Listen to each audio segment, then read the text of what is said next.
Hey everyone, Jonathan and Molly here, and welcome back to Savoring the Magic, where we believe there is magic in the details. That's right. So this video is actually dropping on May the 4th. That's right. So what better place to have an episode than Galaxy's Edge? So we're going to talk about some of its development and go explore this little corner of the galaxy. So come along with us on this excursion.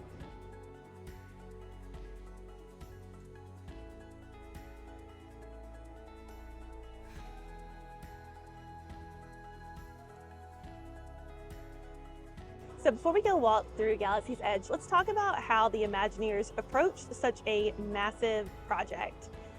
First off, Disney acquired Lucasfilm on October 30th, 2012. This is kind of in the midst of Bob Iger going on acquisition spree, if you will, for Disney, trying to secure that they would have plenty of intellectual property for decades to come. He estimated in 2012 that Star Wars had about 17,000 characters, thousands of planets, and 200 years of established history to draw from, which made it a steal at $4 billion. And that also added it as the crown jewel of Disney's acquisitions at the time, following the acquisition of Pixar and Marvel. Of course, Disney had a long history with Lucasfilm going back to Captain EO and Star Tours, but Imagineers were about to be given an assignment unlike any other. A small group was told 15 minutes before the acquisition that they were going to be developing a Star Wars land for the parks. Imagineer Scott Trowbridge and his team spent the first year and a half focusing on the ideas of it. The core ideas, the primary themes, and the various ideas for what this land could hold. They settled on the narrative ideas of self-empowerment and what it means to be a hero. Settling on this idea made one thing pretty clear early on, that they could not rely on familiar locations or planets for this land. Instead, they would want to create something entirely new and not beholden to another character, so that guests could discover their own story. It was all about guests wanting to be on the same type of adventures that Luke, Leia, and Han had experienced. So they spent months laying out pitches for that kind of experience. The general mantra was that if you wouldn't see it in a Star Wars film, then it did not belong in the land.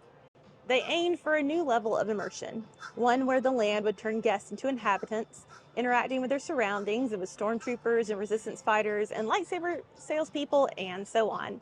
And that started with building a place that felt authentic, that made you feel like you were living a Star Wars experience. This would extend beyond attractions to things like cast wardrobe, merchandise, the restaurants, food kiosk, and the food they served. The Imagineers proposed 2 Star Wars lands, one to be built in Anaheim and Disneyland, and the other here in Hollywood Studios. Iger announced the project at D23 in August of 2015. At Disney's Hollywood Studios, the unnamed land would absorb most of the former streets of America, leaving the Muppet Vision 3D attraction on a block-long Los Angeles-themed street renamed Grand Avenue. The project required a lot of collaboration between Lucasfilm and the Imagineers. Representatives from Imagineering would visit the film sets, and the Imagineers shared their artwork with Lucasfilm.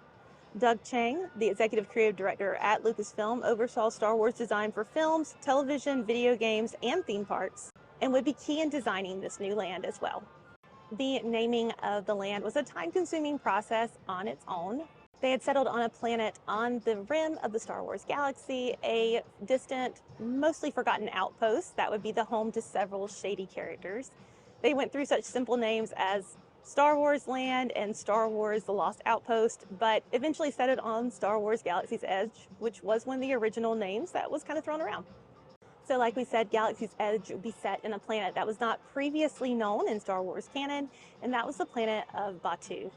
No one had ever seen it before, of course, but it had to balance the old with the new. This is why it was so imperative that the Imagineers understood the DNA of Star Wars before they started designing everything. The layouts of the land would be slightly different between the parks. Disneyland would have 3 entrances, while here at Hollywood Studios there were only 2. All entrances would be tunnel-like so that Batuu came into view in a very cinematic way, only as guests descended and re-emerged on the other side. The land itself would be heavily influenced by real-life places like Marrakesh, Fez, and Istanbul, which the Imagineers visited often. These places would inform the sounds, smells, and architecture of the land, as well as its smallest details. It took years to get the shapes, forms, and color palette correct. The goal was to give the planet of Batuu an air that people lived here and it had a life. A lot of the land would be hand-built, hand-carved, or hand-laid. Droid tracks would be caked into the ground. They would even be tasked with building the first full-size Millennium Falcon. In the movies, there had always been differences between each of the ships used, so they finally settled on a 110-foot version with as much detail as possible. The outpost itself, eventually named Black Spire Outpost, even had a story of its own. The official story of the outpost was that it was known for the petrified remains of its once towering ancient trees. The spires now stand guard across the river valleys and plains and have long captured the imagination of travelers to this planet. Now, this once vibrant trading post on the edge of the galaxy was a haven for smugglers, bounty hunters, rogue adventurers, and people who don't want to be found. Basically, all the interesting people. It was also decided that the land itself would exist in the time frame of the sequel trilogy.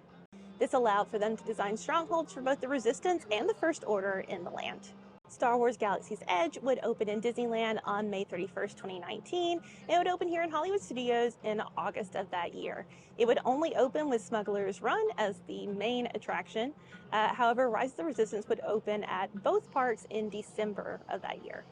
Even without both attractions ready to go on opening day, the consensus was in, and that is that Batuu does indeed feel like walking into a Star Wars movie.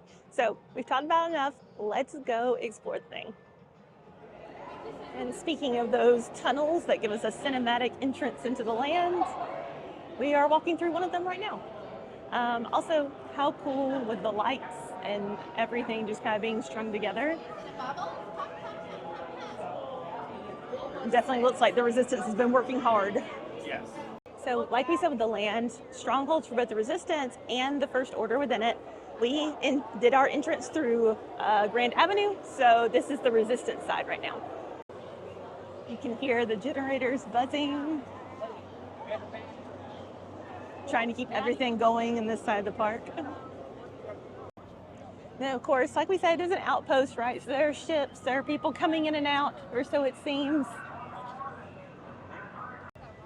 And of course, the incredible spires, can't miss all of that. Which, as we're coming up to the marketplace, notice the way they do all the aging with the paint. Certainly does make the marketplace and Black Spire in general feel much more ancient than, its 2019 debut here in the park. And I think it's really clear to see the influence that you have with Marrakesh and Istanbul and Fez. I feel like they took a lot of notes from those places in designing the marketplace in particular. I now want one of these. They are not actually sold, but do I want it? Yes. A Porg Stump. Oh, look at the Porg up top. He's even cuter. And the Loath Cat. Oh my goodness, all the cute things. So one of the things we didn't really discuss yet was another way that the Imagineers made it more of where guests can have their own story, is that there's this big aspect of the park that's embedded into the Play Disney Parks app. And one of the things that's in there is that you can translate things in Arabic. So like these cool fluid tanks over here, you can press read. Oh, except for the fact that I didn't give my thing permission before we did this, so that's cool. And then it says this water is not safe to consume for most life forms. Please drink with caution. So that's really all around the park that you can do this. And then, also there are lots of other tools. You can hack things and scan things. You can make droids kind of come to life and pick a team and all this stuff. So just a really cool personalized way to experience Galaxy's Edge. The sleeping Loath Cat. Also, I don't know what he gets the feed from, but it looks cool. All these brightly colored tubes. Things.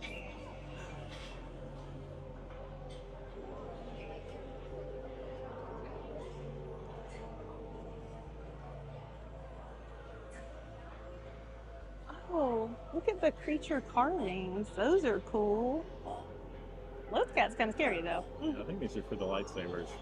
Oh. So we talked about how everything just builds this level of immersion, and the merchandise is no different. It's all meant to look like things that have been hand-stitched by patrons in the area and sold. Even the clothing and stuff that they choose to sell within here, it has the same effect. Also, another thing is you're walking through, it's always noisy no matter when you're walking through. They have aliens speaking in different languages, people arguing and bartering. So always be sure to stop and listen for a while whenever you're walking through the marketplace. It certainly helps add to the ambiance. Then, of course, we have Doc Ondar's Den of Antiquities, and our favorite prop in like all of Galaxy's Edge, the Anubis foot from the Great Movie Ride.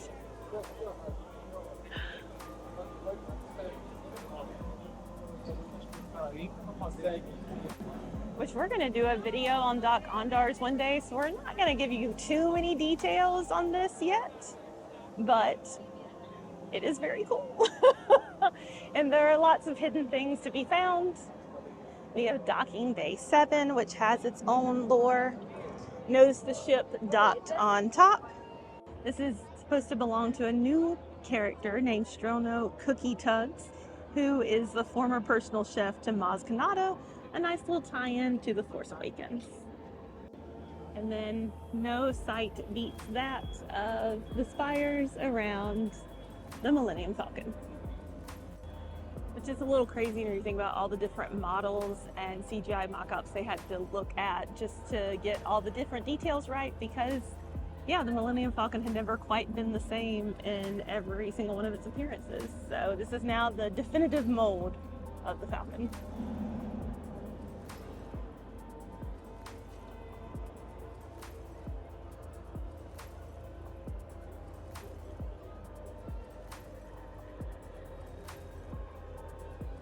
So as you exit the Falcon, one of the other cool things to hit here is Oga's Cantina. Pretty sure you can use the translate app on that too, but you know, the drink symbol kind of helps give it away.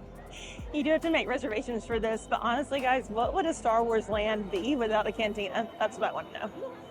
So also fun facts just about the props in general. Eric Baker was the lead on the props for Galaxy's Edge.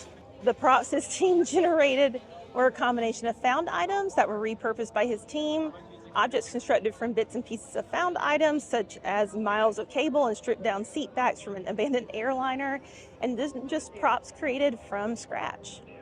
So they went everywhere from Indian bazaars to strange artifact shops to airplane graveyards and military surplus outlets to get all the materials that they found to help make this land. So like we said, holds for each of the things. This is the hold for the First Order.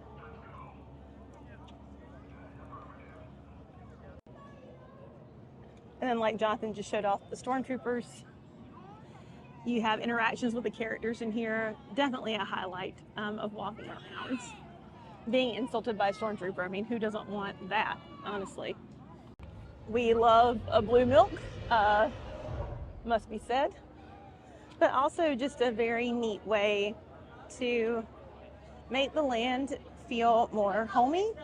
They want you to be able to enjoy kind of a glass of milk like you would buy at a farmer's stand. So it is a warm day here on Batuu. It is. So we decided to get some milk. Seemed necessary. Exactly. I have never had the green milk before, so I'm doing this for you guys. But I love the blue milk, and Jonathan got that. Cheers. Cheers.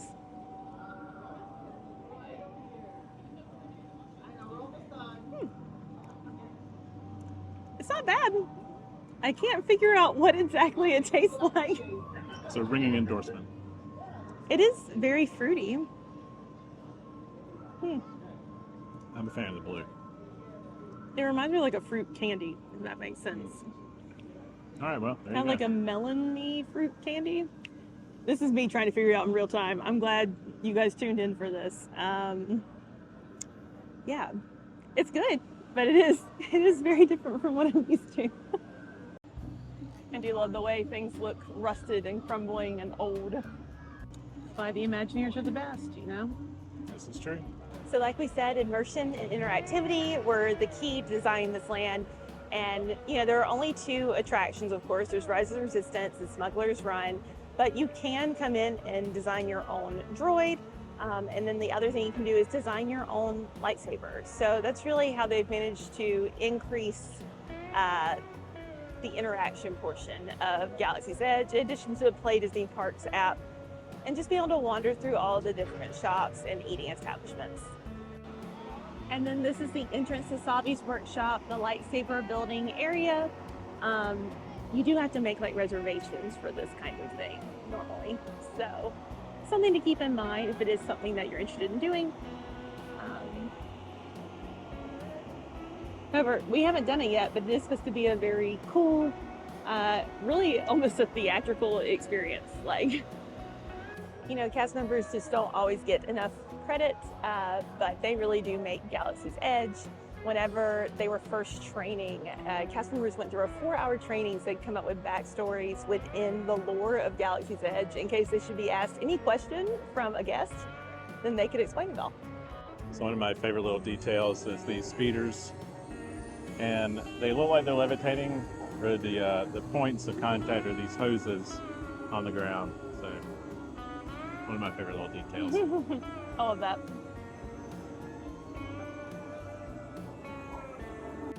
So remember how we said that vendors had to be in collaboration with Lucasfilm and Imagineering to get their stuff into the park? Well, Coca-Cola is a wonderful example of that. Notice how on the cart Coca-Cola is in Arabesh, and in just a second we'll walk by and you can see the unique design for the bottles of the beverages, so they look like thermal detonators and the like. So the story behind this is supposedly where Rex crashed his ship whenever he landed here in Black Spire. For those of you who are old school Star Tours people, you know Rex was the captain of our beloved ships back in the day, and now he is the DJ at Oka's Cantina. That's right. So he lives on somehow. I mean, this wreckage doesn't really inspire a lot of confidence, but here we are. At least he's a droid. At least he's a droid. And so that brings us to the second entrance, like we talked about, for Galaxy's Edge, right here by Toy Story. So you might occasionally hear the sound of a toy, but for the most part, you should be hearing the Batuu soundtrack.